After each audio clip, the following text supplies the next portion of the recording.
નમસ્કાર બનાસકાંઠા, હું મનીષ બ્રહ્મભટ્ટ.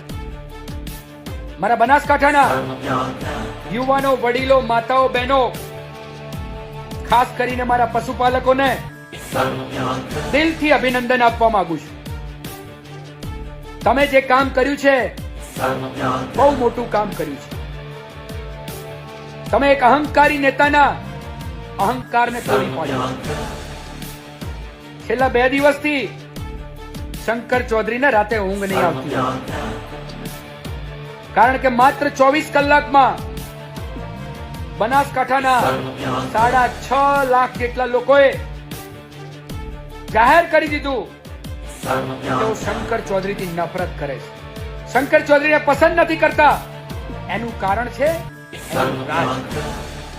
કાવા દાવા અને ષડયંત્રોથી ભરેલું, ડરાવવા અને દબાવવાનું એનું રાજકારણ બનાસકાંઠાના યુવાનો અને લોકોને પસંદ નથી એવું લોકોએ જાહેર કર્યું. મને થરાદ અને વાવના ચૌધરી સમાજના કેટલાક યુવાનોના કોલ હતા.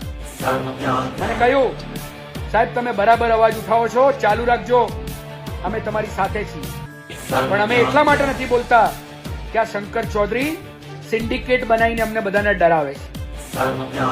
બનાસકાંઠામાં જેટલા પણ ગેરકાયદેસર ધંધા ચાલે છે, દારૂ, જુગાર, ડ્રગ્સ, ખનન, ભેળસેળ, જે કોઈ પણ બદીઓ ચાલે છે, એ બધી જ બદીઓ શંકર ચૌધરીના માણસો ચલાવે છે. એની 2 નંબરની કમાણી આ લોકો કરે છે. અને જો અમે એની સામે બોલીએ, અવાજ ઉઠાવીએ, સોશિયલ મીડિયામાં લખીએ, તો એના ઈશારે કામ કરતા એસપી, એમની પોલીસ અમારી સામે ખોટા કેસ કરે છે, ગમે તેવી કલમો લગાવે છે. પછી ભ્રષ્ટ જજોને મેનેજ કરીને અમારા જામીન પણ ના થાય, અમને જેલને હવાલે કરવાના ષડયંત્ર છે. અમારી સાચી હકીકતો અમારા સમાજ કે ગુજરાતના લોકો સુધી ના પહોંચે એટલા માટે મીડિયા મેનેજ કરે. આ રીતે સિન્ડિકેટ બનાવીને બનાસકાંઠાના લોકોને ડરાવે છે, એટલે બોલતા નથી અને અમે ચૂપ છીએ. પણ મારે બનાસકાંઠાના સર્વ સમાજના અને સર્વ ધર્મના લોકોને કહેવું છે, આ શંકર ચૌધરીથી ડરવાની જરૂર નથી. એની સિન્ડિકેટની 80 કી 83 6.5 લાખ લોકોએ 24 કલાકમાં એની સામે બુલંદ અવાજ ઉઠાવ્યો છે. હવે અમે ગામે ગામ શંકર ચૌધરીની વિરુદ્ધમાં લોકોને સંગઠિત કરવાના છે.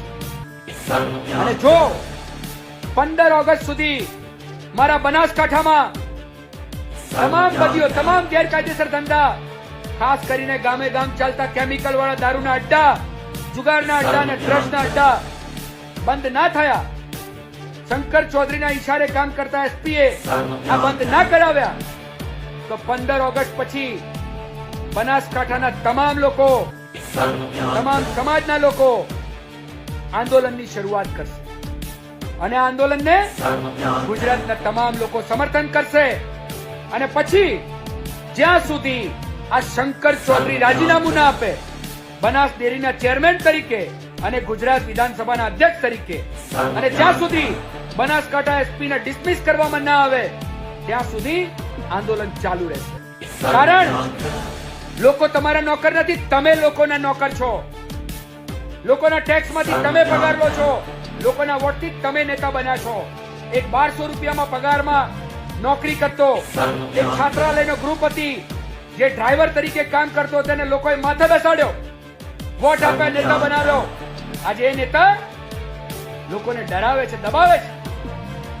અરે જે પશુપાલકોની સંસ્થા જેના ચેરમેન તરીકે તમે બેઠા છો, એમના સંતાનોને તમે દારૂ અને ડ્રગના રવાડે ચડે એવું ઈચ્છો છો, અને એટલા માટે તમે બંધ નથી કરાવતા.